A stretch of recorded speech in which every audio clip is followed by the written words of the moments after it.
عید الاضحیٰ، عید غدیر، جمعہ کا دن۔ امام علی نقی علیہ السلام کے اس فرمان ذیشان سے واضح ہوا کہ جو بھی اہل بیت کے شیعہ ہیں ان کے نزدیک 4 عیدوں میں سے عید فطر پہلے نمبر پر ہے، اور جو بھی ائمہ معصومین کا ماننے والا ہوگا وہ عید فطر کو ضرور سیلیبریٹ کرے گا۔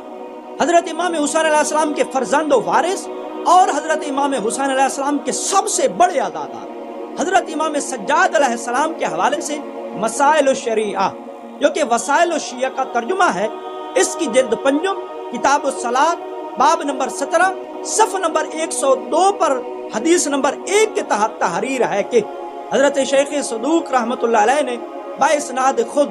حلبی سے اور حضرت امام جعفر صادق علیہ السلام سے، اور وہ اپنے والد ماجد سے روایت کرتے ہیں، یعنی حضرت امام جعفر صادق علیہ السلام اپنے والد حضرت امام محمد باقر علیہ السلام سے روایت کرتے ہیں کہ امام علیہ السلام نے فرمایا،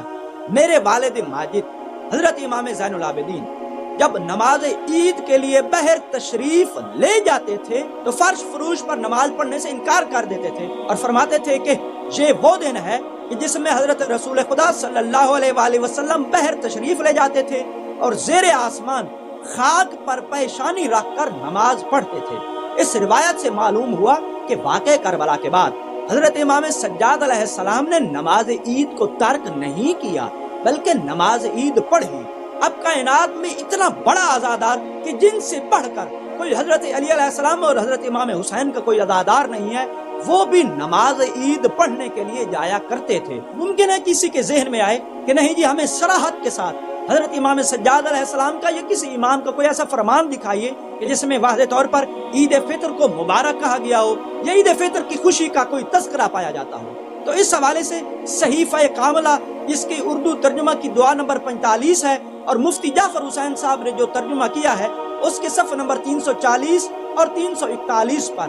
دعائے وداع ماہ رمضان کے عنوان کے تحت امام سجاد علیہ السلام کی دعا کا یہ جملہ واضح طور پر موجود ہے کہ جس میں امام سجاد علیہ السلام فرماتے ہیں، بارک لنا فی یوم عیدنا و فطرنا،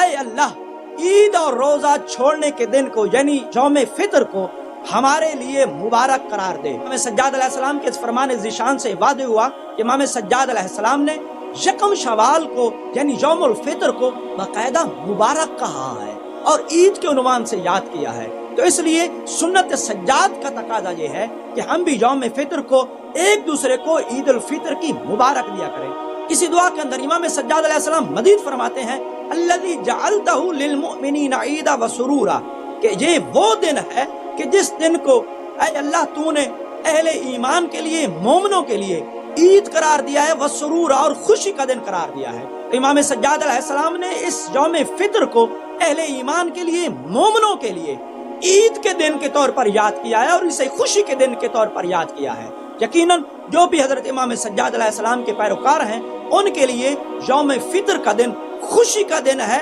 اور عید کا دن ہے۔ اور صرف امام سجاد علیہ السلام ہی نہیں بلکہ حضرت امام جعفر صادق علیہ السلام نے بھی یوم فطر کو اہل ایمان و اہل اسلام کے لیے عید کا دن قرار دیا ہے، جیسا کہ مسائل الشریعہ کی جلد 5 کتاب الصلاۃ باب نمبر 26 صفحہ نمبر 113 پر حدیث نمبر 2 کے عنوان کے تحت درج ہے۔ محمد بن عیسیٰ بن ابو منصور حضرت امام جعفر صادق علیہ السلام سے روایت کرتے ہیں کہ آپ علیہ السلام نے فرمایا، نماز عیدین میں یعنی عید فطر اور عید قربان میں ہر 2 تکبیر کے درمیان یہ دعا یعنی قنوت پڑھو کہ جس کے الفاظ کچھ اس طرح سے ہیں، اللہم اہل الکبریاء والعظمت واہل الجود والجبروت واہل العفو والرحمہ واہل التقوی والمغفرہ اسألک فی ھذا اليوم الذی جعلتہ للمسلمین عیدا۔ تو جب حضرت امام جعفر صادق علیہ السلام عید فطر کو اہل اسلام کی عید قرار دیں تو پھر یقیناً وہ لوگ جو یہ کہتے ہیں کہ یوم فطر ہماری عید نہیں ہے، وہ یقیناً حضرت امام صادق علیہ السلام کی بات کی نفی کرتے ہیں اور نعوذ باللہ من ذالک وہ حضرت امام جعفر صادق علیہ السلام کی تکذیب کرنے کی ناپاک جسارت کرتے ہیں۔ اب سوال یہ پیدا ہوتا ہے کہ ایک محب اہل بیت کو، ایک علی کے شیعہ کو، ائمہ معصومین کے ماننے والے کو عید والے دن اپنے گھر سے کیسے نکلنا چاہیے؟ تو اس حوالے سے حضرت امام علی رضا علیہ السلام کے حوالے سے ایک روایت میں آپ کی سماعتوں کی نظر کرنا چاہتا ہوں۔ حضرت امام علی رضا علیہ السلام کی حیات طیبہ کے حوالے سے لکھی گئی اکثر و بیشتر کتابوں میں یہ روایت موجود ہے کہ جب بادشاہ وقت کی درخواست اور خواہش پہ حضرت امام علی رضا علیہ السلام عید پڑھانے کے لیے اپنے گھر سے نکلنے لگے تو روایات میں ملتا ہے کہ آفتاب نکلنے کے بعد حضرت امام علی رضا علیہ السلام نے غسل کیا اور کپڑے بدلے، سفید عمامہ سر پر باندھا، عطر لگایا اور عصا ہاتھ میں لے کر عیدگاہ جانے پر آمادہ ہوئے۔ اس کے بعد نوکروں اور غلاموں کو حکم دیا کہ تم بھی غسل کر کے کپڑے بدل لو اور اسی طرح پیدل چلو۔ اس انتظام کے بعد حضرت یعنی امام علی رضا علیہ السلام گھر سے باہر نکلے،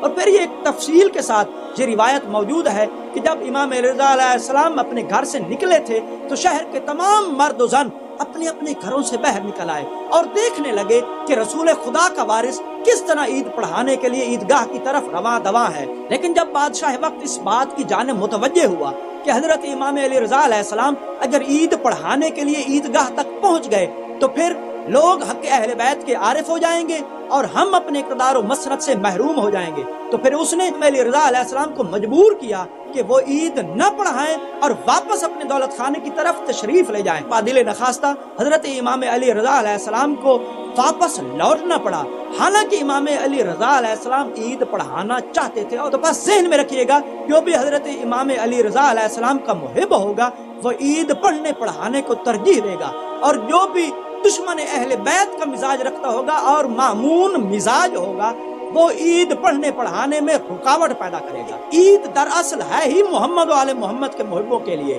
اور محمد و آل محمد نے تو اپنے دشمنوں کو عید کی محرومی کی بد دعا دی ہے، جیسا کہ علل الشرائع جلد دوم باب نمبر 125 صفحہ نمبر 462 پر حدیث نمبر 1 کے تحت درج ہے کہ حضرت ابو جعفر ثانی یعنی حضرت امام محمد تقی علیہ السلام سے کسی شخص نے عرض کیا کہ میں آپ پر قربان، آپ عامہ امت کے متعلق کیا فرماتے ہیں؟ اس لیے کہ یہ روایت کی گئی ہے کہ انہیں روزہ کی توفیق نہ ہوگی۔ عامہ امت سے مراد وہ لوگ کہ جو شیعہ اہل بیت نہیں ہیں۔ امام علیہ السلام نے اس سوال کے جواب میں ارشاد فرمایا،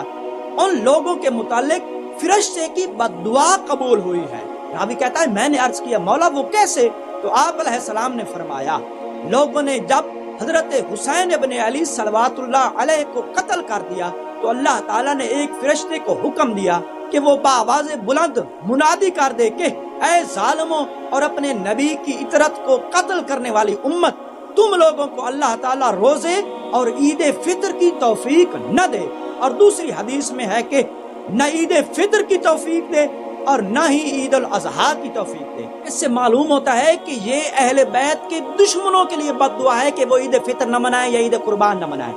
یہ بات اہل بیت کے محبوں کے لیے نہیں ہے، اہل بیت کے محبوں کے لیے یہ ہے کہ وہ عید فطر بھی منائیں اور عید قربان بھی منائیں۔ ہاں البتہ عید فطر اور عید قربان کے دن اہل بیت کے حق کو یاد رکھنا یہ محبت اہل بیت کا تقاضا ہے۔ امید کرتا ہوں اس گفتگو سے آپ بخوبی سمجھ گئے ہوں گے کہ ائمہ اہل بیت علیہم السلام کی تعلیمات اور سیرت کا تقاضا یہ ہے کہ ہم عید فطر اور عید قربان کو عید کے طور پر منائیں۔ والسلام علیکم ورحمۃ اللہ وبرکاتہ۔